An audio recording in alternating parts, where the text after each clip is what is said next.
സുഹൃത്തെ, പ്രമേഹ രോഗം ഇപ്പോൾ അടുത്ത ഘട്ടത്തിലെത്തിയിരിക്കുകയാണ്. ഇനി നമുക്ക് ഇൻസുലിൻ ഇഞ്ചക്ഷൻ തുടങ്ങണം. ഇങ്ങനെ ഒരു ഡോക്ടർ പറയുമ്പോൾ 10-ൽ 7 പേരും ഇപ്പോൾ സമ്മതം മൂടും. പക്ഷേ മറ്റ് 3 ആൾക്കാർ പ്രതികരിച്ചു എന്നിരിക്കും.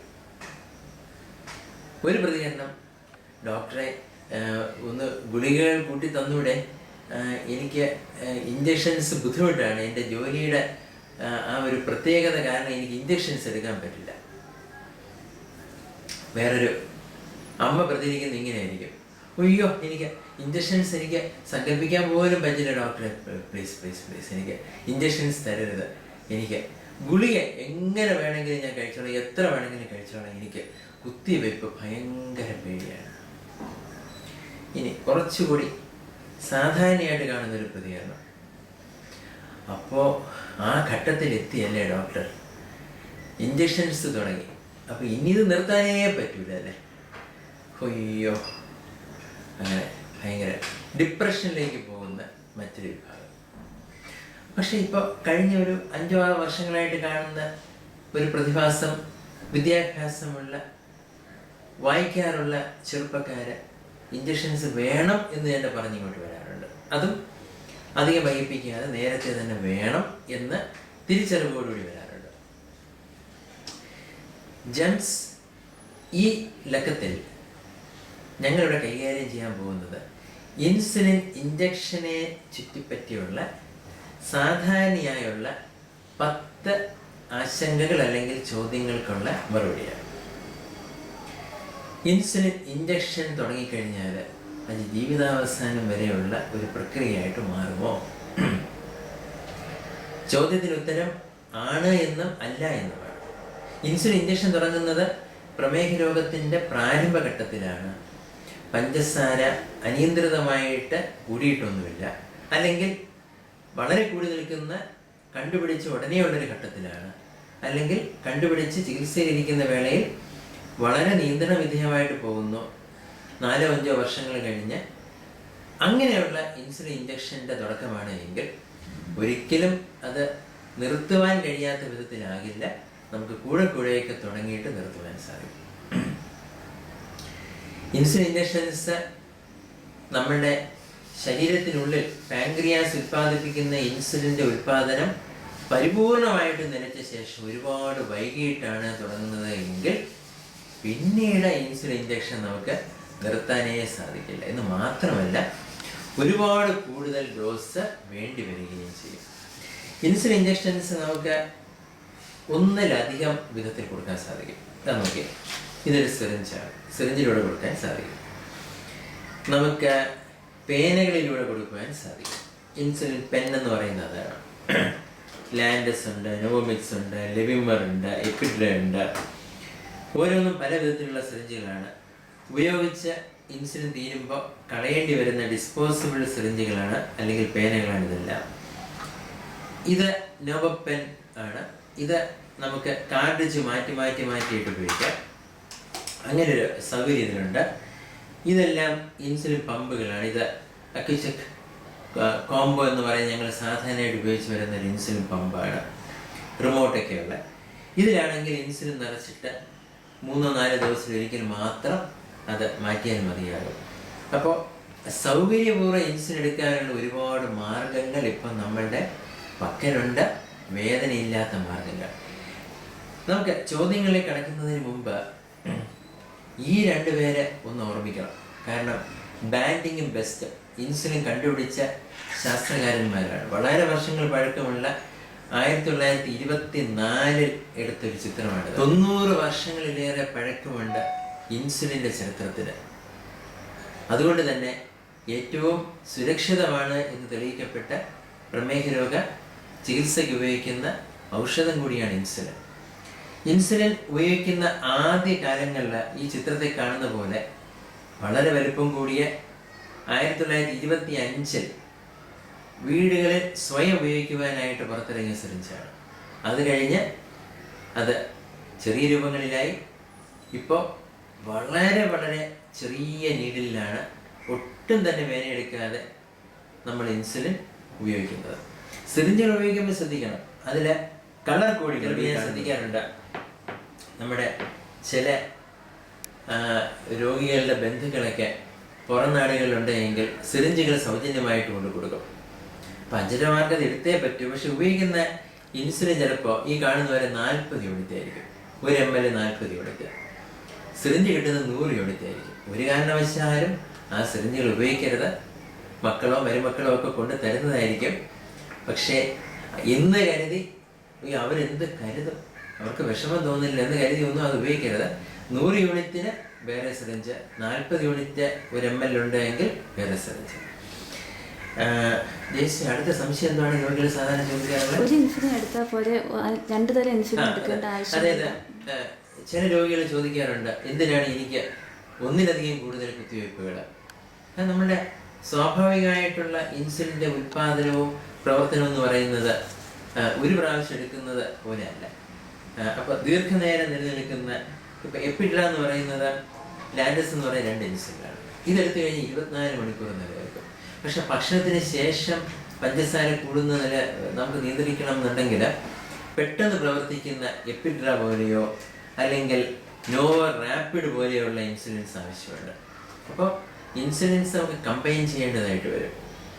ഒരു കൂട്ടായ പ്രവർത്തനമാണത്. അല്ലാതെ നമുക്ക് ചിലപ്പോൾ ചില പ്രത്യേക ഘട്ടങ്ങളിൽ എത്തിക്കഴിഞ്ഞാൽ ഒരു ഇൻസുലിൻ മാത്രമായിട്ട് എടുക്കുന്നത് കൊണ്ട് നമുക്ക് പൂർണ്ണമായ പ്രയോജനം കിട്ടി എന്ന് വരില്ല. അടുത്ത സംശയം എന്താണ്? ഇൻസുലിൻ ഫ്രിഡ്ജിൽ തന്നെ സൂക്ഷിക്കണമോ പുറത്ത് വെച്ചാൽ? അത് നമുക്ക് ഇൻസുലിൻ തന്നെ വായിച്ചു നോക്കാം. ഇൻസുലിൻ, ഓരോ ഇൻസുലിൻ എഴുതിയിട്ടുണ്ട്. ഇപ്പോൾ ഉപയോഗിക്കുന്ന ഇൻസുലിൻ ഫ്രിഡ്ജ് വെച്ചിട്ടുണ്ടെങ്കിലും കുഴപ്പമില്ല.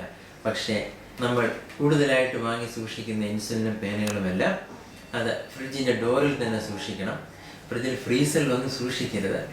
ഇൻസുലിൻ ഐസ് പോലെ ആയിപ്പോവും. ഇൻസുലിൻ്റെ ഒരു താപനിലയുണ്ട്.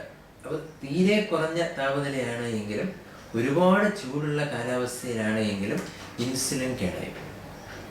ഒരു കാര്യം മനസ്സിലാക്കുന്ന, ഒരു ഗുളിക കേടായി ഇരിക്കുകയാണ് എങ്കിൽ അത് പൊടിഞ്ഞിരിക്കുകയോ മറ്റോ ആണ് എങ്കിൽ തിരിച്ചറിയാൻ സാധിക്കും. ഇൻസുലിൻ്റെ പ്രവർത്തനക്ഷമത താപനിലയിലെ വ്യതിയാനങ്ങൾ കാരണം നഷ്ടപ്പെട്ടിട്ടുണ്ട് എങ്കിലും അത് തിരിച്ചറിയുവാൻ സാധിക്കില്ല. അതുകൊണ്ട് നമുക്ക് സംശയം തോന്നുകയാണ് എങ്കിൽ, എപ്പോഴും എടുത്തുകൊണ്ടിരിക്കുന്ന ഇൻസുലിനാണ്, പെട്ടെന്ന് ഷുഗർ കൂടുന്നു എന്നൊക്കെ സംശയം തോന്നുകയാണ് എങ്കിൽ ആ ഇൻസുലിൻ ഉപേക്ഷിക്കുക, മറ്റൊരിടത്ത് പോയിട്ട് ഇൻസുലിൻ വാങ്ങുക. ഞങ്ങളുടെ ജ്യോതിദേവ്സ് ഡയബറ്റീസ് സെൻ്ററിലും മറ്റ് സ്ഥാപനങ്ങളിലൊക്കെ ഞങ്ങൾ നിർബന്ധം പിടിക്കാറുണ്ട്, രോഗികൾ ഞങ്ങളുടെ പക്കൽ നിന്ന് തന്നെ ഇൻസുലിൻ വാങ്ങിക്കണമെന്നാണ്.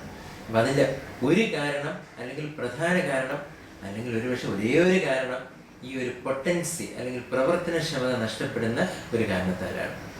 അടുത്ത ചോദ്യം എന്താണ് ജയശ്രീ? ഇൻസുലിൻ എടുക്കുന്ന ഭാഗത്ത് ഇൻഫെക്ഷൻ ഉണ്ടാകാൻ സാധ്യതയുണ്ട്. അതെ, അത് മറ്റൊരു ചോദ്യമാണ്. ഇൻസുലിൻ പമ്പിലും അതൊക്കെ ചോദിക്കാറുണ്ട്. ഞാൻ ഇഞ്ചക്ഷൻ എടുക്കുമ്പോഴത്തേക്ക് അവിടെ ഇൻഫെക്ഷൻ വരുമോ, അവിടെ അടയാളം വരുമോ, അവിടെ അലർജി വരുമോ? എല്ലാം വെറും ഭയാശങ്കകൾ മാത്രമാണ്. ലോകത്തെ ഏറ്റവും പ്രധാനപ്പെട്ടതും ഏറ്റവും വ്യാപകമായിട്ട് കണ്ടുവരുന്ന ഒരു രോഗവുമാണ് ഇപ്പോൾ പ്രമേഹം. ആ പ്രമേഹം നന്നായിട്ട് ചികിത്സിച്ച് നിലനിർത്തി നമുക്ക് ജീവിതം മുന്നോട്ട് കൊണ്ടുപോകണം എന്നുണ്ടെങ്കിൽ ഇൻസുലിൻ ആവശ്യമാണ്. അപ്പോൾ എത്രയോ കോടിക്കണക്കിന് ആൾക്കാർ ഇൻസുലിൻ എടുക്കുന്നത്, അവർക്കൊന്നും സംഭവിക്കുന്നില്ലല്ലോ. ഇൻസുലിൻ എടുക്കുന്ന ഭാഗത്ത് ചൊറിച്ചിലോ ഇൻഫെക്ഷനോ എന്തെങ്കിലും ഉണ്ടെങ്കിൽ ഉടനെ ഡോക്ടറോടോ അല്ലെങ്കിൽ ഡയബറ്റീസ് നഴ്സിനോടോ പറയണം. അത് ചിലപ്പോൾ എടുക്കുന്ന രീതികളുടെ തെറ്റുകൊണ്ടാകാം, നീഡിൽ കൂടെ മാറ്റാത്തത് കൊണ്ടാകാം, ആ ഭാഗം നമ്മൾ നന്നായിട്ട് വൃത്തിയാക്കാത്തത് കൊണ്ടാകാം, അലർജി കൊണ്ട് അപൂർവമായിട്ട് സംഭവിക്കാം. പക്ഷെ അങ്ങനെ സാധാരണ കണ്ടുവരാറില്ല എന്നതാണ് സത്യം. ജയശ്രീ, അടുത്ത ചോദ്യം എന്താണ്? ചില ഇൻസുലിൻ എടുക്കുമ്പോൾ ക്യാൻസർ ഉണ്ടാകുന്നു എന്ന് വായിച്ചറിഞ്ഞിട്ടുണ്ട്, അത് ശരിയാണോ? ശരിയല്ല എന്നതാണ് മറുപടി. അപൂർവമായിട്ടെങ്കിലും ചില രോഗികൾ ഇങ്ങനെ ക്യാൻസറിനെ കുറിച്ച് ചോദിക്കാറുണ്ട്. ഇതിലോട്ട് വളരെ നിസ്സാരമായിട്ട് അതിൻ്റെ മറുപടിയെ കണക്കാക്കാവുന്നതാണ്. പ്രമേഹം വൃക്കരോഗങ്ങളുണ്ടാക്കും, പ്രമേഹം ഹൃദ്രോഗമുണ്ടാക്കും, പ്രമേഹം കരൾ രോഗങ്ങളുണ്ടാക്കും. കൂടുതൽ ശരീരഭാരമുള്ള പ്രമേഹ രോഗികൾക്ക് ക്യാൻസർ രോഗബാധ 3 ഇരട്ടി കൂടുതലാണ് സാധാരണ ജനങ്ങളെ അപേക്ഷിച്ച്. അപ്പോൾ ഇതിനൊന്നും നമ്മൾ മരുന്നുകൾ കൊണ്ടാണ് എന്ന് കരുതി മരുന്നുകളെ പഠിച്ചിട്ട് കാര്യമില്ല. വാസ്തവത്തിൽ രോഗം നന്നായിട്ട് ചികിത്സിക്കുകയും അമിതമായ ശരീരഭാരം കുറയ്ക്കുവാൻ ശ്രമിക്കുകയുമാണ് വേണ്ടത്. ഇപ്പോൾ നമുക്ക് കിട്ടുന്ന ഹ്യൂമൻ ഇൻസുലിൻസും അനലോഗ് ഇൻസുലിൻസും എല്ലാം വളരെ സുരക്ഷിതമാണ് എന്ന് തെളിയിക്കപ്പെട്ട് കഴിഞ്ഞിട്ടുണ്ട്. അടുത്ത ചോദ്യം, ഇൻസുലിൻ എടുത്തു തുടങ്ങിക്കഴിഞ്ഞാൽ ഹൈപ്പോഗ്ലൈസീമിയ ഉണ്ടാകുമോ? ഭയങ്കര ഭയമാണിത്. ഇൻസുലിൻ എന്ന് പറയുന്ന 90 വർഷത്തിലേറെ പഴക്കമുള്ള പ്രമേഹ രോഗ ചികിത്സയിൽ നമുക്ക് ജീവൻ നിലനിർത്തുവാൻ അത്യന്താപേക്ഷിതമാണ് എന്ന് തെളിയിക്കപ്പെട്ടിട്ടുള്ള ഈ ഒരു ഹോർമോൺ ഉപയോഗിക്കുന്നതിന് തടസ്സം നിൽക്കുന്ന പ്രധാന ഘടകം ഷുഗർ താന്നു പോകുന്നു എന്ന ഭയമാണ്. അത് വെറൊരു ഭയമല്ല, അത് സംഭവിക്കുന്ന ഒരു കാര്യമാണ്. ഗ്ലൂക്കോമീറ്ററൊക്കെ ഉപയോഗിച്ച് കൃത്യമായിട്ട് പരിശോധനകൾ നടത്താതിരുന്നു കഴിഞ്ഞാൽ പഞ്ചസാര കുറഞ്ഞു പോകാം. ഡോക്ടർക്കും ഭയമാണ്, രോഗിക്കും ഭയമാണ്. ഇൻസുലിൻ സാർവത്രികമായിട്ട് ഉപയോഗിക്കാതിരിക്കുന്നതിന്, അല്ലെങ്കിൽ നമുക്ക് 90% പേർക്ക് ഇൻസുലിൻ ആവശ്യമാണ് എങ്കിൽ അത് 10% പേർക്ക് മാത്രം അത് ലഭിക്കുന്നതിൻ്റെ പിന്നിലുള്ള രഹസ്യം എന്താണെന്ന് ചോദിച്ചു കഴിഞ്ഞാൽ ഷുഗർ താന്നു പോകുമോ, അത് കാരണം മരണം സംഭവിക്കുമോ എന്ന ഭയമാണ്. രോഗികൾക്ക് മാത്രമല്ല, ഡോക്ടർമാർക്ക് ഈ ഭയമുണ്ട്. ഇപ്പം ഞങ്ങളുടെ സ്ഥാപനത്തിൽ ടെലിമെഡിസിൻ സംവിധാനത്തിലൂടെയാണ് ഇൻസുലിൻ്റെ അളവ് കൂട്ടുന്നതും കുറയ്ക്കുന്നതുമല്ല. അതുകൊണ്ട് ഹൈപ്പോഗ്ലൈസീമിയ കാരണമുള്ള അപകടങ്ങളൊന്നും ദൈവാനുഗ്രഹത്താൽ ഞങ്ങളുടെ സ്ഥാപനത്തിൽ സംഭവിക്കാറില്ല. പക്ഷെ രോഗികൾക്ക് സ്വയം ഗ്ലൂക്കോമീറ്റർ ഉപയോഗിച്ച് ഇതെങ്ങനെ വേണമെന്ന് വേണ്ട വിധത്തിൽ ചെയ്യുവാൻ സാധിക്കണം. ഹൈപ്പോഗ്ലൈസീമിയ ഭയന്ന് ഇൻസുലിൻ എടുക്കാതെ ഇരിക്കരുത്, അപകടമാണ്, മണ്ടത്തരമാണ്. അടുത്ത ഇനി ഏതെങ്കിലും ചോദ്യങ്ങളുണ്ടോ? ഇൻസുലിൻ എടുക്കുന്നതോടൊപ്പം ഗുളികകൾ കഴിക്കേണ്ട ആവശ്യമുണ്ടോ? ടൈപ്പ് 2 പ്രമേഹ രോഗികൾ ചോദിക്കുകയാണ്. മിക്കവാറും എല്ലാവരും ചോദിക്കുക, ഞാൻ എന്തായാലും ഇത്ര ഇൻസുലിൻ എടുക്കില്ല ഡോക്ടറെ, എന്നിട്ട് എന്തിനാണ് ഈ 4-5 ഗുളികളും കൂടി എഴുതി തരുന്നത്? രോഗികൾക്ക് അറിയാം ഗുളികൾ ആവശ്യമാണ്, എങ്കിലും അവർക്ക് സ്വാഭാവികമായിട്ട് തോന്നുന്ന ഒരു സംശയമാണ്. ഇൻസുലിൻ എടുക്കുമ്പോഴത്തേക്ക് ആ ഇൻസുലിൻ്റെ അളവ് കുറച്ച് നിർത്തുന്നതിന് വേണ്ടി ചിലപ്പോൾ സൾഫ്യൂറിയ കൂടെ കൊടുക്കും, ഗ്ലിബിപ്പെറൈഡ്, ഗ്ലൈക്ലസൈഡൊക്കെ. അല്ലെങ്കിൽ ചിലപ്പോൾ ഇൻസുലിൻ ഡോസ് ഒരുപാട് കൂടുതലായി പോകും. മറ്റൊന്ന്, ഇൻസുലിൻ എടുക്കുന്ന വേളയിൽ കൂടുതൽ ഭക്ഷണം കഴിക്കുവാനുള്ള സാധ്യതയുണ്ട് എങ്കിൽ ഹൈപ്പോഗ്ലൈസീമിയൊക്കെ വന്ന് ശരീരഭാരം കൂടാനുള്ളൊരു സാധ്യതയുണ്ട്. എല്ലാ ഇൻസുലിനും അല്ല, ചില ഇൻസുലിനില്ല. അപ്പോൾ നമുക്ക് മെറ്റ്ഫോമിൻ എന്ന് പറയുന്ന ഗുളിക കൂടെ കൊടുക്കുകയാണെങ്കിൽ ആ ഭാരം നിയന്ത്രിക്കാൻ പറ്റും. പക്ഷെ അത് മാത്രമല്ല, മെറ്റ്ഫോമിന് വേറെ ഒരുപാട് ഗുണങ്ങളുണ്ട്. അത് നമ്മളുടെ ഇൻസുലിൻ്റെ പ്രവർത്തനക്ഷമത കൂട്ടും, ഇൻസുലിൻ സെൻസിറ്റിവിറ്റി കൂട്ടും. അതുപോലെ ചില പഠനങ്ങളിൽ തെളിയിച്ചിരിക്കുന്നത് പ്രമേഹ രോഗികൾക്ക് കൂടുതലായിട്ടുണ്ടാകാൻ സാധ്യതയുള്ള പ്രമേഹ രോഗം തടയുവാനായിട്ട് മെറ്റ്ഫോമിന് സാധിക്കുന്നതാണ്. അതുപോലെ അല്പമെങ്കിലും കൂടുതലായിട്ട് കൊളസ്ട്രോൾ ഉണ്ടെങ്കിൽ, കുറച്ചെങ്കിലും BP ഉണ്ടെങ്കിൽ, മൈക്രോ ആൽബുമിനൂറിയ ഉണ്ടെങ്കിൽ അതിനെല്ലാം നമുക്ക് ഔഷധങ്ങൾ വേണം. അതെല്ലാം നിയന്ത്രിച്ച് നമ്മെ സംരക്ഷിക്കുന്നതിന് വേണ്ടി, പ്രധാനപ്പെട്ട അവയവങ്ങളെല്ലാം സൂക്ഷിക്കുന്നതിന് വേണ്ടി നമുക്ക് കൂടുതൽ ഗുളികകൾ ആവശ്യമായിട്ട് വരും. പ്രമേഹം പോലെ വളരെ ശക്തവാനായ ഒരു ശത്രുവിനെതിരെ യുദ്ധം ചെയ്യുമ്പോൾ നമുക്ക് ഒറ്റയ്ക്ക് പറ്റില്ലല്ലോ, കൂട്ടായിട്ടല്ലേ പറ്റത്തുള്ളൂ. അതുകൊണ്ട് ഇൻസുലിൻ മാത്രം പോരാ, മറ്റ് ശക്തി കൂടിയ പാർശ്വഫലങ്ങളില്ലാത്ത ഔഷധങ്ങളൊപ്പം വേണം. ക്ഷീണിക്കുമ്പോൾ ദാഹജലം പോലെയാണ് പ്രമേഹ രോഗികൾക്ക് ഇൻസുലിൻ എന്ന ജീവാമൃതം. രോഗങ്ങളെ ഭയക്കാതെ, രോഗാവസ്ഥകളെ ഭയക്കാതെ ഉപയോഗിക്കുന്ന ഇൻസുലിൻ പോലെയുള്ള ഔഷധങ്ങളെ കൂടുതൽ അറിയുവാനും പഠിക്കുവാനും ശ്രമിച്ച് അതിൻ്റെ ഗുണദോഷങ്ങൾ മനസ്സിലാക്കി ഉപയോഗിക്കുകയാണ് വേണ്ടത്. പ്രതിരോധിക്കുവാൻ കഴിയുന്ന പ്രമേഹം വരുത്തി തീർക്കുന്ന വൃക്കരോഗങ്ങളും ഡയാലിസിസും ഹൃദ്രോഗങ്ങളും മലയാളികൾക്കിടയിൽ വളരെ വ്യാപകമാണ്. ഇപ്പോൾ വിദ്യാഭ്യാസമുള്ള നമുക്ക് വിവേകം കുറവാണ്, നമ്മൾ പ്രതിരോധ ചികിത്സയ്ക്ക് മുതിരുന്നില്ല എന്ന സത്യം ഇപ്പോൾ നാട്ടുകാർ മാത്രമല്ല ലോകം മുഴുവൻ അറിഞ്ഞുകൊണ്ടിരിക്കുകയാണ്. നാണക്കേടാണ് വാസ്തവത്തിൽ. അങ്ങനെ നമുക്ക് ആർക്കും സംഭവിക്കാതിരിക്കട്ടെ. ജെംസ് അടുത്ത ലക്കം അടുത്ത മാസം. ജ്യോതിദേവ്സ് ഡയബറ്റീസ് സെൻ്ററിൽ നിന്നും എല്ലാ മാന്യ സുഹൃത്തുക്കൾക്കും നന്ദി, നമസ്കാരം.